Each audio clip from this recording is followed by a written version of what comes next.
제가 봉독하지요.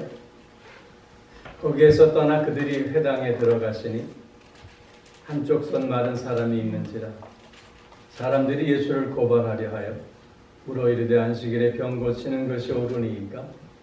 예수께서 이르시되 너희 중에 어떤 사람이 양 한 마리가 있어 안식일에 구덩이에 빠졌으면 끌어내지 않겠느냐?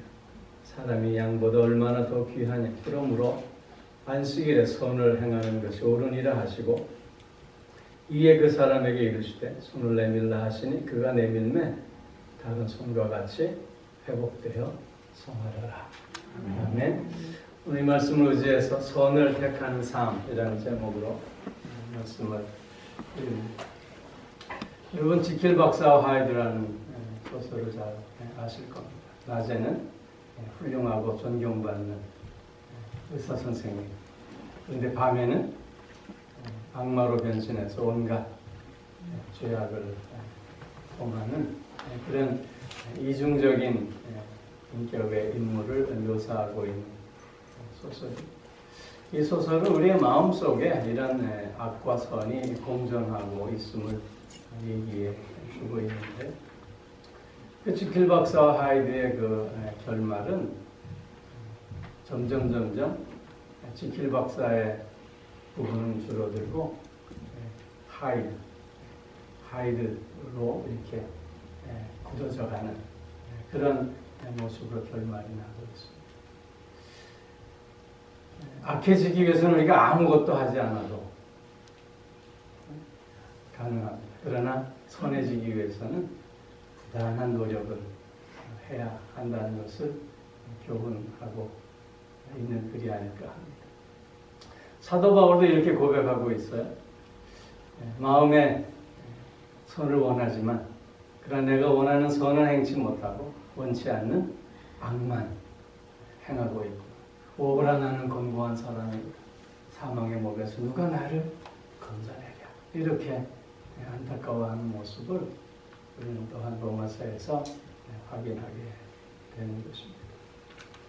여러분 체로키 인디언의 그 전설 중에 할아버지와 손자가 대화하는 내용이 있습니다. 하루는 할아버지가 어린 손자를 데리고 얘기합니다. 우리의 마음속에는 까만 늑대와 하얀 늑대가 있는데 매일 싸운다. 그러자 손자가 묻죠. 누가 이겨요? 할아버지가 이렇게 대답합니다. 내가 먹이를 주는 늑대가 이긴다. 우리 모두는 다 선을 택해야 한다는 걸 다 알고 있습니다. 그러나 선을 택해야 된다고 하는 걸 알고 있는 것과 실제로 선을 택하며 산다는 것은 또 다른 문제인 것 같습니다. 선을 택하는 삶을 살기 위해서는 무엇보다 선이 무엇인가라고 하는 개념이 보다 분명해질 필요가 있을 것 같아요.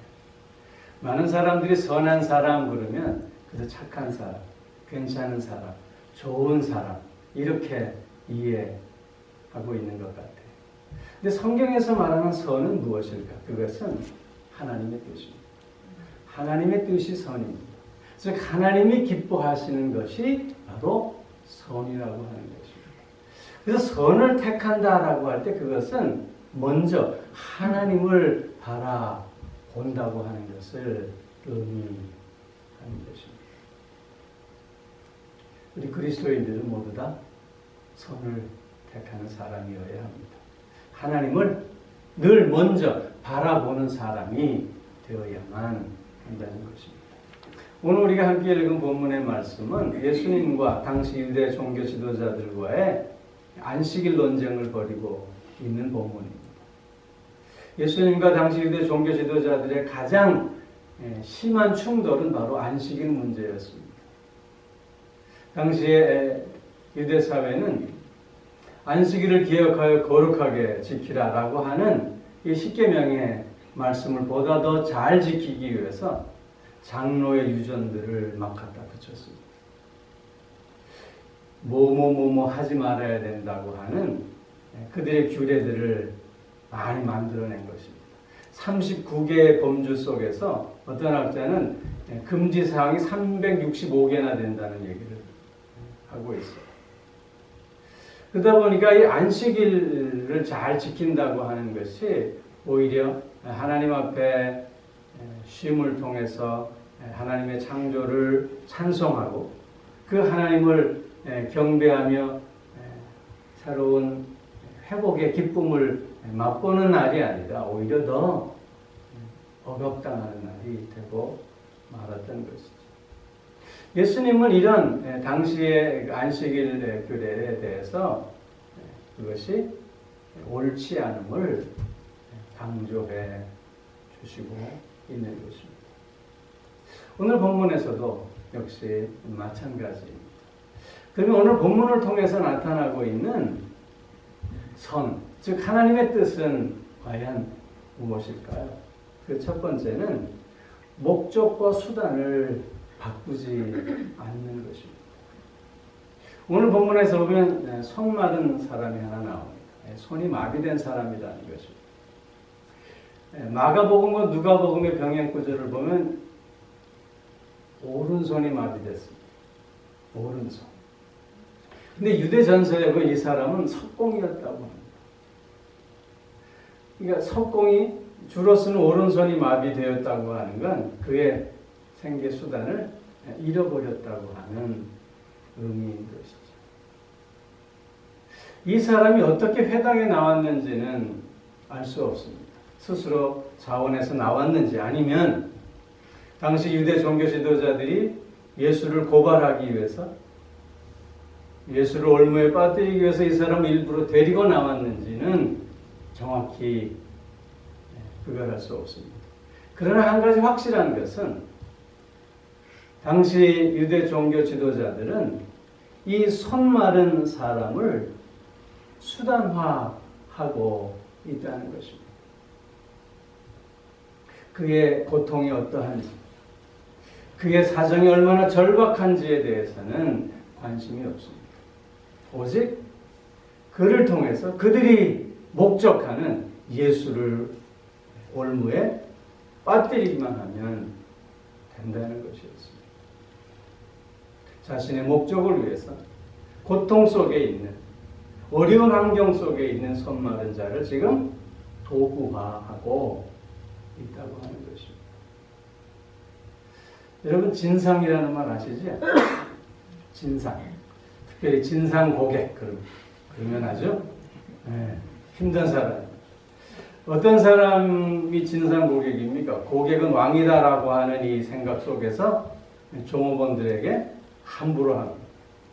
자기의 목적을 달성하기 위해서 뭐라 그러면 욕하고 공손히 뭐 이렇게 이유를 대면 매니저 불러와 막 그러고 이런 사람들을 진상 고객이라고 하는데 그 한국에서는 이런 진상 고객들을 한마디로 김여사라고 부릅니다.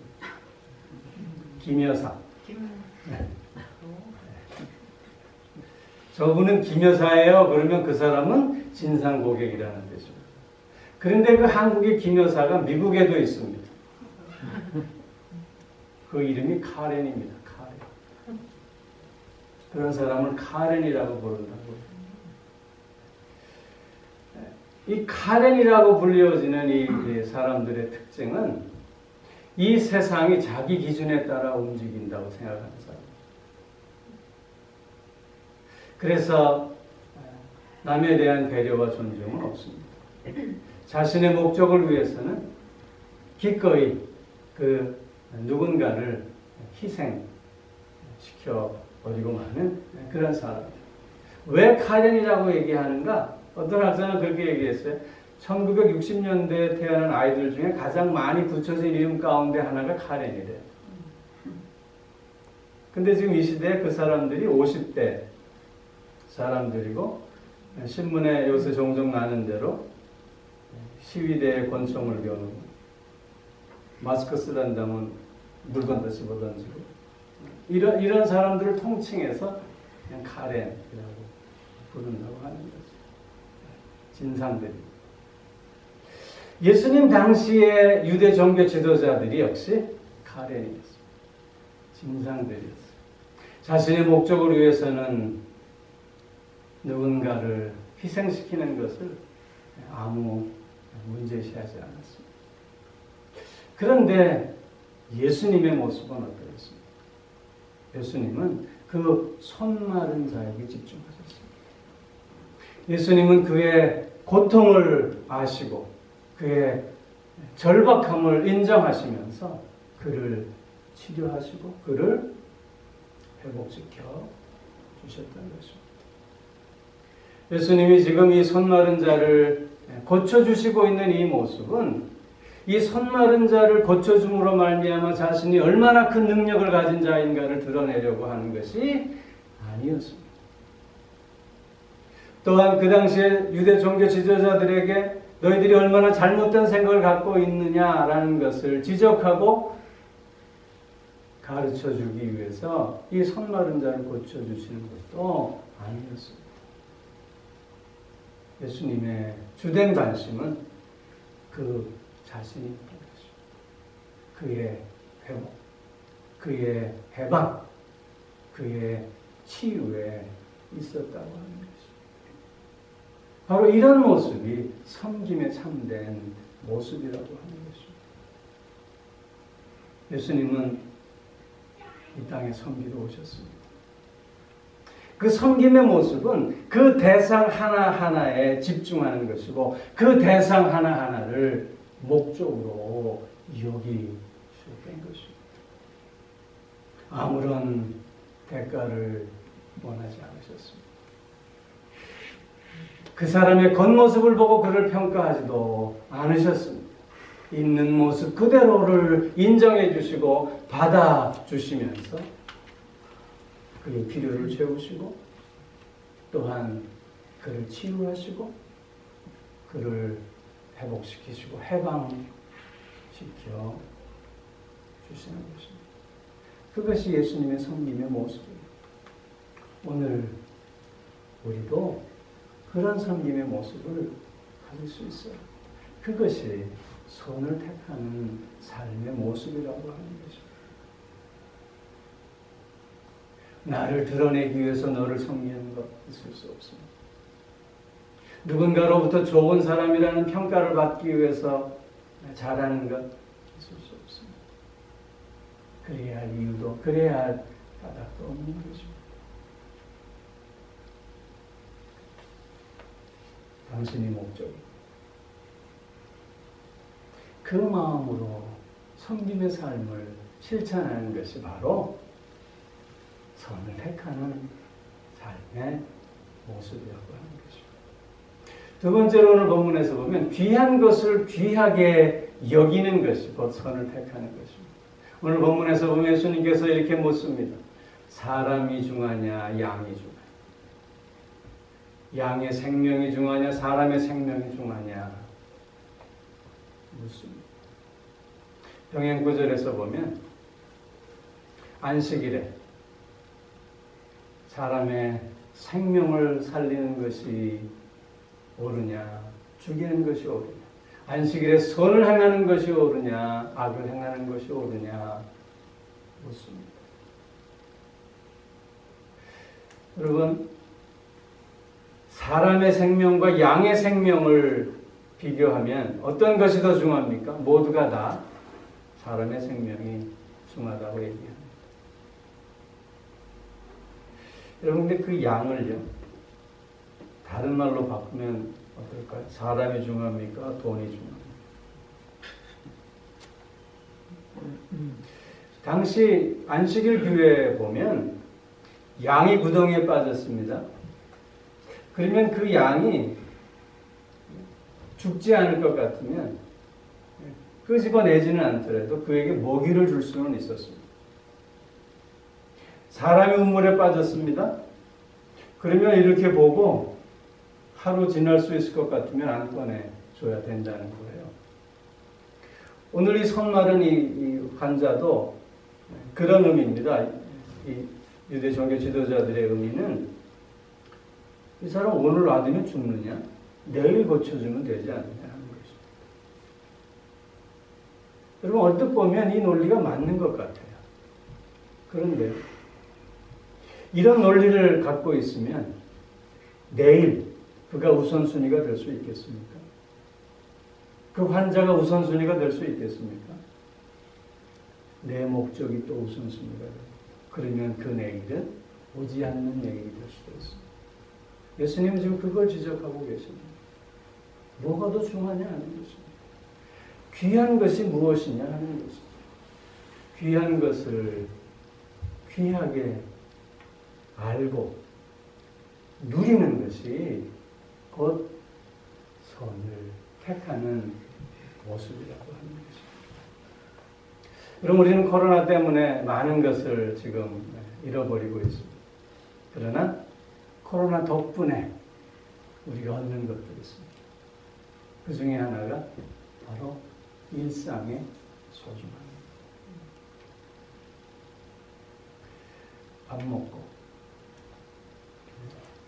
누군가를 만나고 대화하고 사랑하고 잠자고 이런 다양한 일어나는 하루의 일들이 그전에는 그저 별로 의미가 없었는데 코로나로 말미암아 그것이 얼마나 소중한 일인가 하는 것을 새삼 깨닫게 됩니다.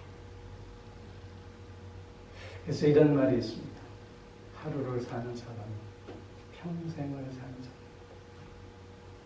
왜냐하면 그 하루 속에 영원히 담겨 있고 그 하루 속에 모든 것이 담겨져 있기 때문에 하루가 행복한 사람은 그래서 평생 행복한 사람입니다.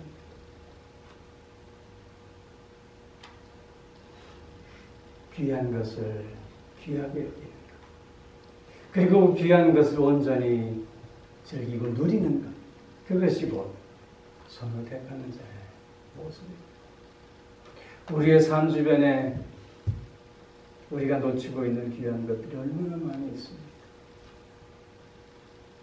이런 만남, 이런 관계들, 이런 교제들, 이 귀한 것들을 정말 귀하게 여기며 산다고 하는 것이 얼마나 우리의 삶을 풍성하게 하고 얼마나 우리로 하여금 하나님 앞에 감사할 수 있게 하는 것. 그것이 곧 선을 택하는 자의 아름다운 모습이라고 하는 것이죠. 한 가지를 더 말씀드리면 선을 택하는 삶의 모습은 하나님께 영광을 돌리는 모습입니다.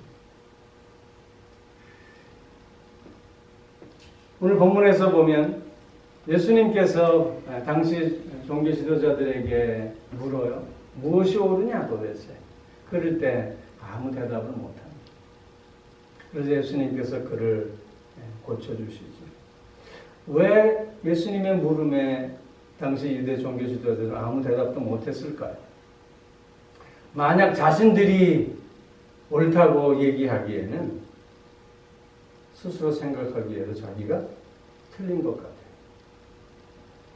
그러면 예수님이 옳다고 얘기하면 지금까지 자기들이 가르쳐준 모든 것이 다 거짓이 되고 마는 겁니다. 지금까지 자기들이 누렸던 모든 기득권들을 다 포기해야만 했던 거죠.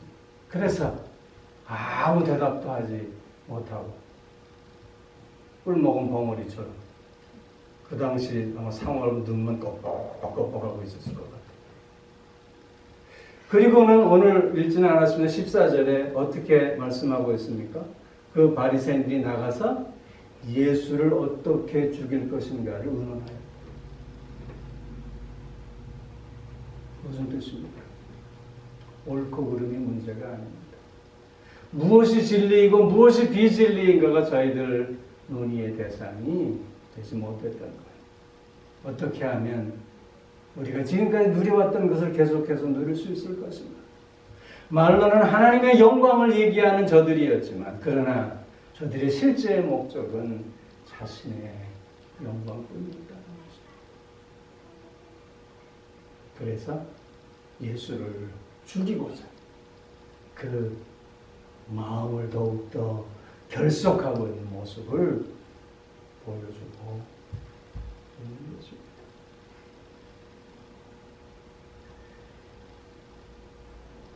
사나 죽으나 또 무엇을 먹든지 마시든지. 우리 그리스도인들의 삶의 목적은 하나님의 영광을 위해서입니다. 하나님의 영광을 위한 삶을 우리가 살아갈 때 우리는 또한 하나님의 창조의 목적에 걸맞는 삶을 살게 되는 것이고, 그로 말미암아 하나님께서 우리에게 허락하시고자 하시는 온갖 아름다움을 또한 누리며 살 수 있게 된다고 하는 사실입니다.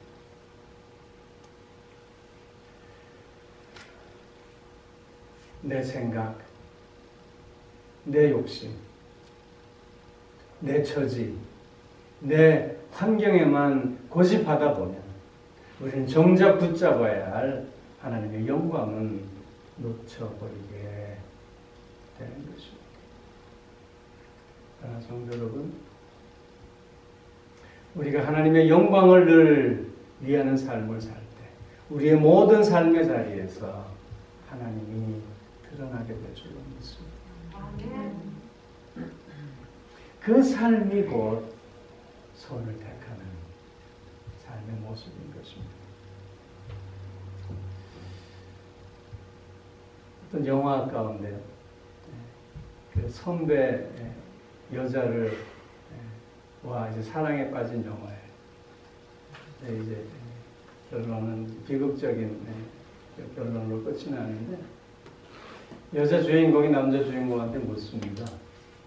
왜 날 사랑하니? 남자 주인공이 뭐라고 대답하냐면요, 당신이니까요. 대답해요. 왜 날 사랑하니? 당신이니까요.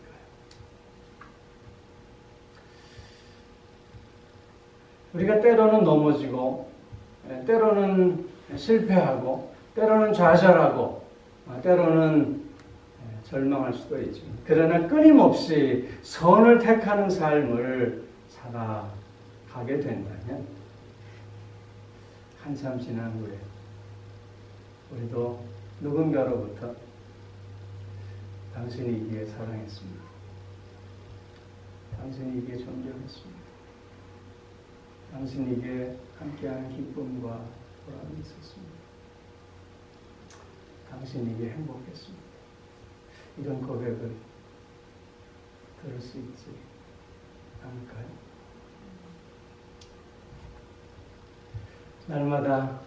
날마다 선을 택하는 삶을 추구해 갈 때 우리의 향기 나는 인격을 통해서 감사가 되고 또한 기쁨이 되어질 수 있으리라 믿습니다. 어차피 우리 그런 사람이 될 거니까 미리 한번 얘기해 볼까요? 당신이 이게 행복했습니다. 그래서 사랑한다는 말이 얼마나 흔해졌습니까? 불특정 다수에게도 사랑합니다. 이렇게 사랑합니다. 그런데 그 사랑한다는 말이 당신에게 의미가 있습니다. 라고 우리가 서로 고백할 수 있다. 그만큼 우리의 삶 속에 향기나는 인격이 감염되어지고 있다는 얘기 아닐까요? 선을 택하는 삶을 계속적으로 추구할 때 우리의 인격은 새로워질 수 있게 될 것입니다. 선을 택하는 우리의 계속적인 삶 속에 우리의 생각이 바뀌고 우리의 가치의 기준이 바뀌어짐으로 말미암아 주님을 닮아가는